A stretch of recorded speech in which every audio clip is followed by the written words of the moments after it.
Good morning, good afternoon. 3 weeks ago, Henry led a 4-day virtual session for Mountain Cloud and the wider Sangha.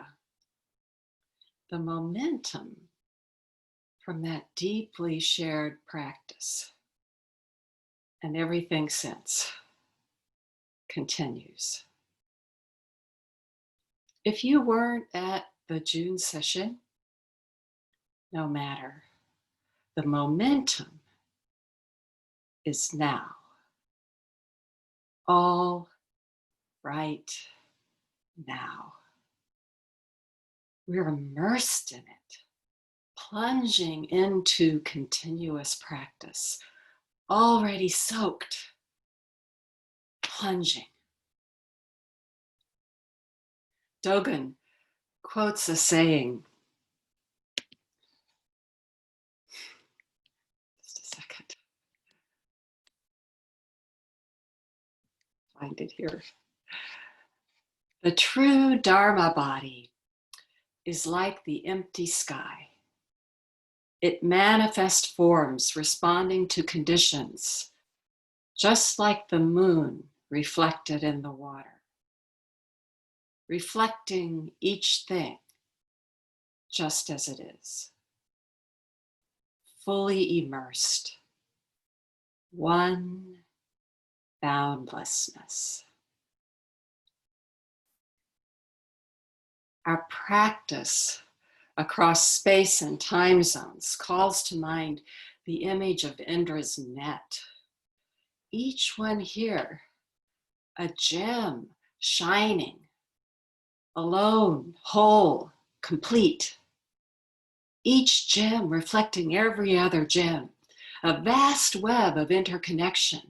At the same time, one seamless reality. Immersed, one shining.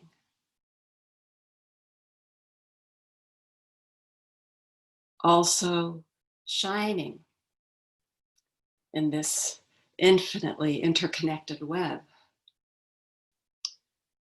The pandemic that continues to spread and to impact the poor and marginalized at rates that far outpace the impact on persons with access to resources and care. Also shining, the systemic racism that built this country, white supremacy, and the rigid nexus of power that protects and enforces it. Also shining, our culpability, our aching for change in this country, on this planet, in our sanghas, our commitments to educate ourselves, to sit and practice with depth and clarity, honesty and humility that lights and propels the way to action. Empty sky, boundless moon, fully immersed. There's a line from the miscellaneous koans that rings out like a litany. Why is it that the tears of a clearly enlightened person never cease to flow?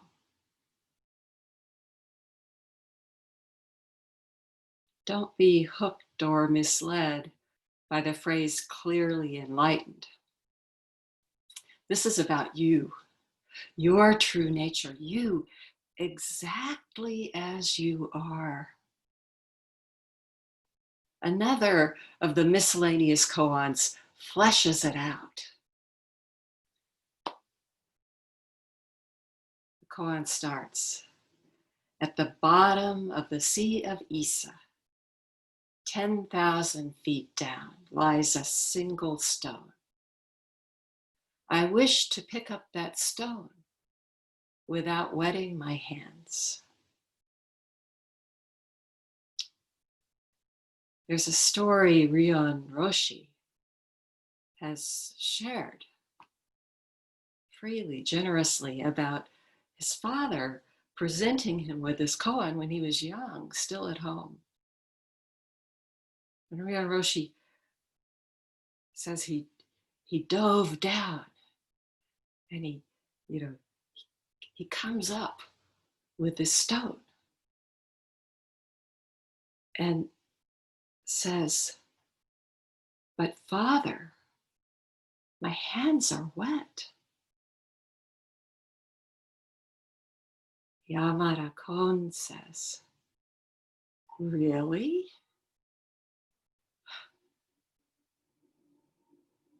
The koan goes on the stone a name is inscribed. What is the name? If you're sitting with Mu, Mu is the stone. Mu is the name. Name is the stone. One stone. What is the name? And then the last two lines of this koan. On one side of the name it reads, "Cannot get wet." On the other side it reads, "Cannot get dry." Cannot get wet. Empty sky. Not a speck. Nothing to obscure, vast and clear. Even the deepest sea cannot get wet. Just one stone. But if we were to parse this line on one side, you could say it's the just in justice, or the just in just compassion. Just compassion, another name for Kanon, Kuan Yin Avalokiteshvara, hearer of the cries of the world. That one who cannot get dry.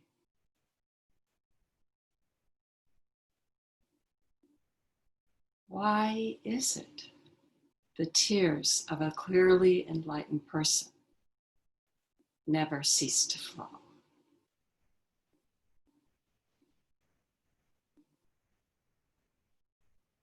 In her commentary on this koan, Elaine McGinnis Roshi recounts a story about a disciple of Hakuin Zenji, great Hakuin. The disciple is a deeply awakened woman who was known for her happiness and delight in life's festivity, all this festivity. She had children who in turn had children, a joy. As she grew older, one of these grandchildren was especially dear to her. When the child died suddenly, the story goes, the old woman wept and wept in her sorrow. Villagers were taken aback. How could this deeply enlightened person cry so much? I'm reminded of Sylvia Ostertag Roshi, who was diagnosed with metastasized cancer. And some of her students were incredulous. How could a Zen master get cancer? A living koan. In the case of this story, The old woman responds, my every tear is a pearl that shines in full brightness. My every tear, a pearl that shines in full brightness. Empty, boundless, fully immersed. One bright pearl. Surely this woman, this recognized disciple of Hakuin, 18th century Hakuin, knew the teaching of Shuansha or Gensha, who some 700 years earlier presented the single pearl of his own experience. Most of you know this. The entire world of the 10 directions is one bright pearl.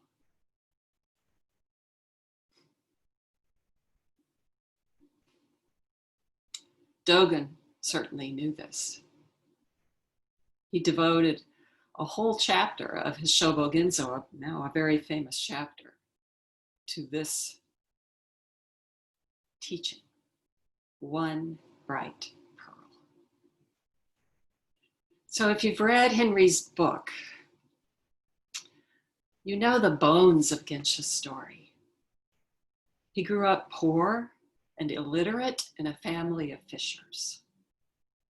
As a young boy, Shuansha or Gensha witnesses the drowning of his father.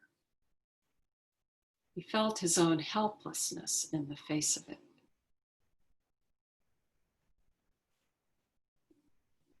Apparently, the father fell out of the boat. They're in it together.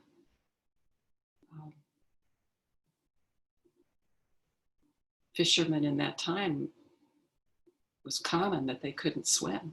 So, nothing to do but watch. Even so, Gensha became a fisherman. But his experience left an opening. As Dogen puts it, a golden scaled fish came to him unbidden. Such a perfect image for a fisherman. Without seeking it, the golden gift of his own disease, his own dis-ease, his unease, his troubled with this transient life. The great uncertainty that leaps into his boat like a golden fish. Gensha follows that tug of uncertainty into a monastery. He became a disciple of Master Seppo. Seppo, who was also the teacher of Unmon. It's amazing to look at those lines coming down from Seppo, Gensha, Unmon.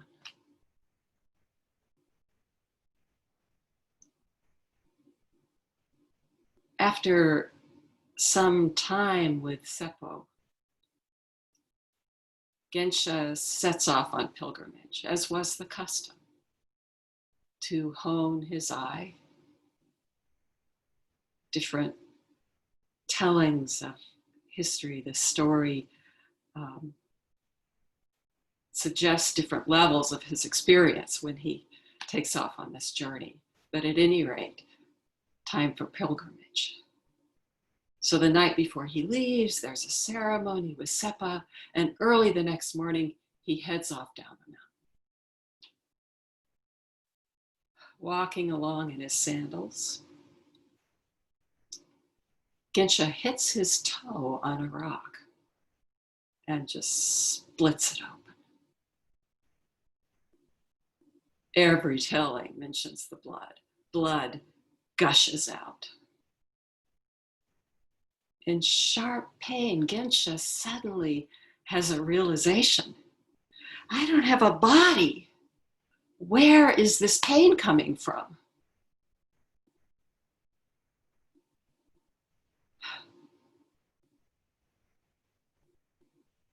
The great relief. Gensha turns around and goes back up the mountain. Seppo greets him there with surprise. What's happening? You know, just left. Why are you back so soon? Gensha's first words are telling. He says to Seppo, I will never deceive others.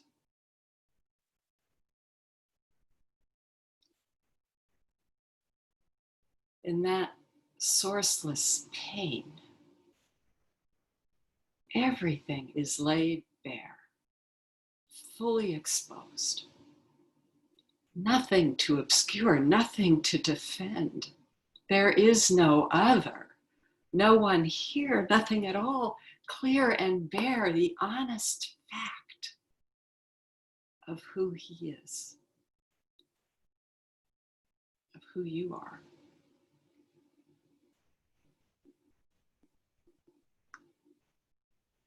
This calls to mind another exchange. A monk asks Unman, how is it when the tree withers and the leaves fall? How is it when the long defended artifice of separation dissolves? When concepts and contrivance wither and fall, all fall.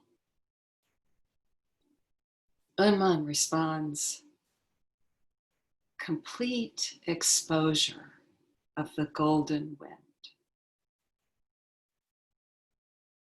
Complete exposure. Exactly as you are. Thoroughly exposed. Just this.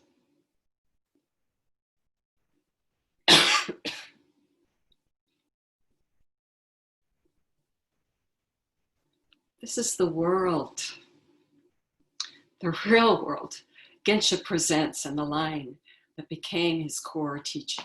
The entire world in 10 directions is one bright pearl. The entire universe is one bright pearl. Your whole body, a single tear, one step, one breath, one thought.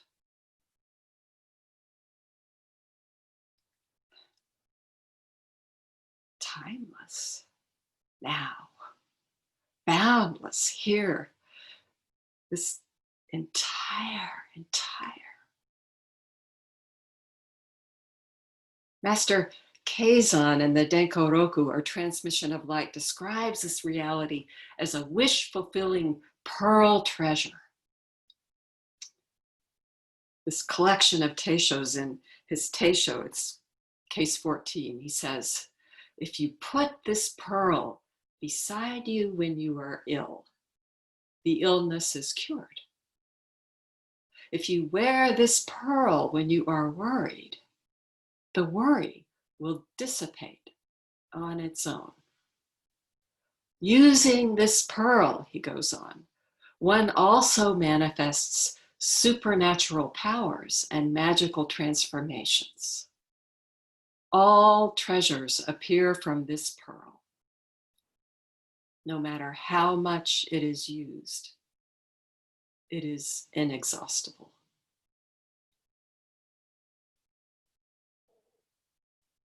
Keizan is pointing to the pearl, but his language is, well, poetic, maybe you would say imprecise. It's not that you put the pearl beside you. You are the pearl. It's not that you wear the pearl, it's you. As Roshi recently put it, really see this one bright pearl, and illness and worry are cured from the start. Supernatural powers and magical transformations. Raising an arm, sitting, listening, living, dying. Such dynamic capacity.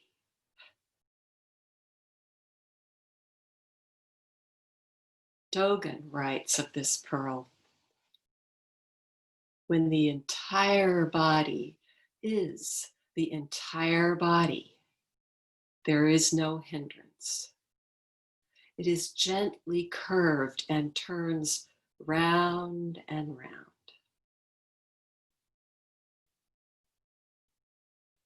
Arising and disappearing, freely functioning, the 10,000 myriad things,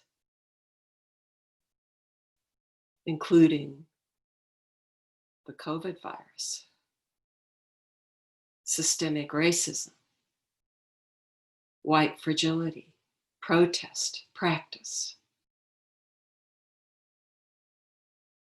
Dogen goes on. This being so, although you may say, I am not a bright pearl, you should not doubt. Whether you doubt it or not, such doubt comes from a limited view. Limited views are merely limited, he says. Just as it is. Freely turning. One bright pearl. See it. Glimpse it. Come home to it. And suddenly the view is wide open. As Ruben Javito Roshi likes to say, not just 360 degrees, but 360 times 360. Don't even have to turn around to see it. One entirety, empty, complete. Such an amazing world.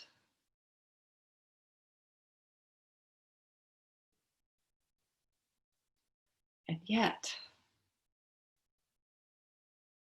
why is it the tears of an enlightened one never cease to flow?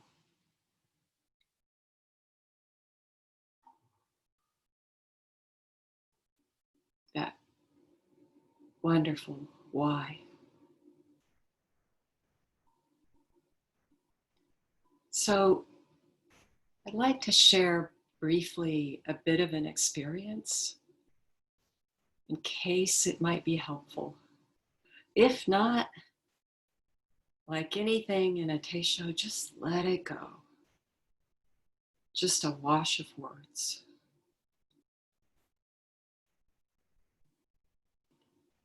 Some years ago, I was at a teacher session led by our wonderful abbot, Roshi.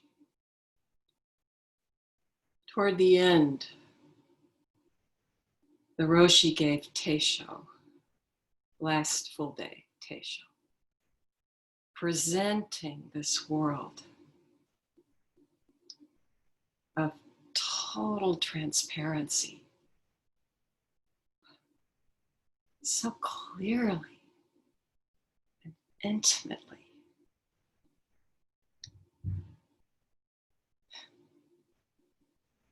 Words fail. I truly felt that if my whole life consisted of just hearing that Teisho, it would be complete. Entirely complete. We did kinhin, sat down on the cushion, and suddenly I saw myself as if from afar, lying in a hospital bed, dying. Doctors and family gathered around.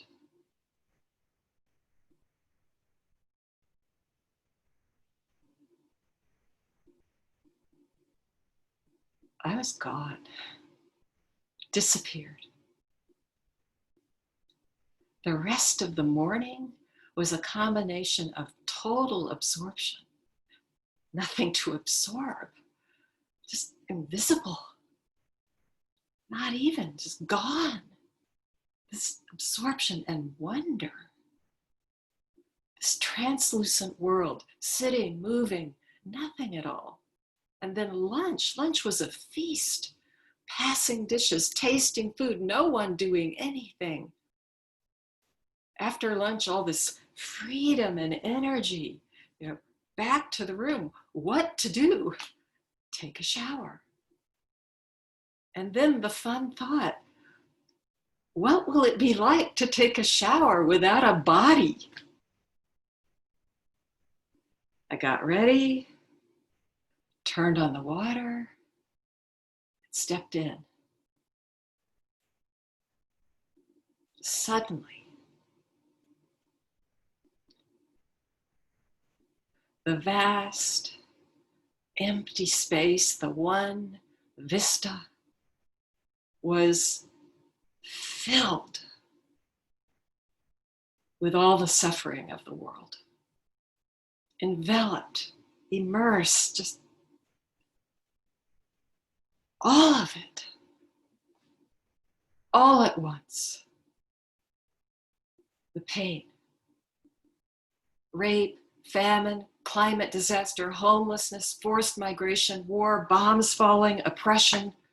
One body of pain, one weeping, one boundless sobbing. Nothing but tears. Whatever else you would name in the great litany of pain, it was there. And it's here. It's now.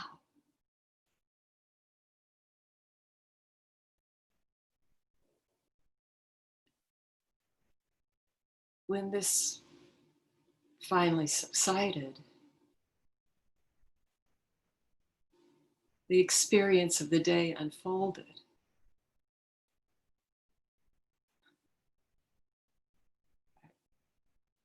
In a quiet joy, and in being more grounded than I had ever known. There is no container. Suffering and compassion, one reality, one body.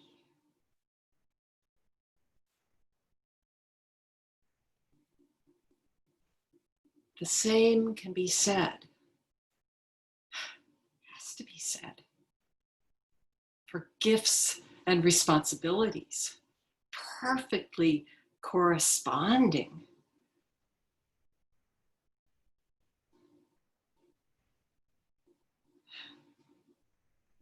This match, this correspondence, like medicine and disease. Robin Wall Kimmerer said this about gifts and responsibilities in a Zoom graduation address for students at the College of the Atlantic. She also told in that talk about apologizing to a student for leaving the world in such a mess, for not doing more in our generation to address the climate crisis or to dismantle systemic racism. The student, young student, graduating, offered another view. She said, "This is the best possible time to be alive.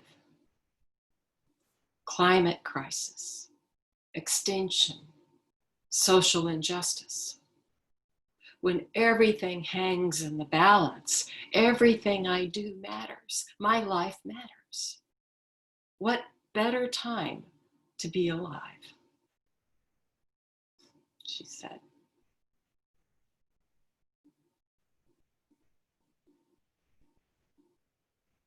We hear the courage and the privilege in that vision. And yet, life, death, suffering, compassion, gifts, responsibilities, not even room for a hyphen, all coming up right now. There is no other time to be alive, no other time to pour ourselves into practice, no other time to remake the world, this world, coming up right now. Turning, turning, perfectly round.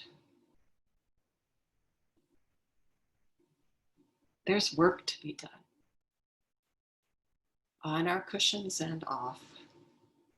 I think I've heard that. Actually, not the slightest gap.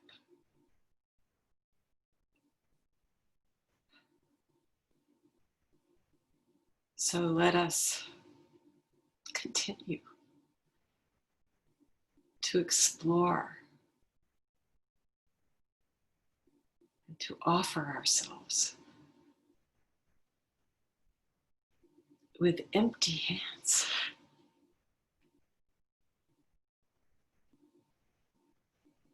Cannot get wet, cannot get dry.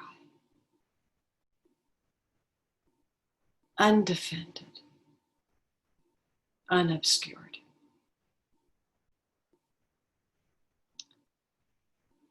Thank you for this shared practice.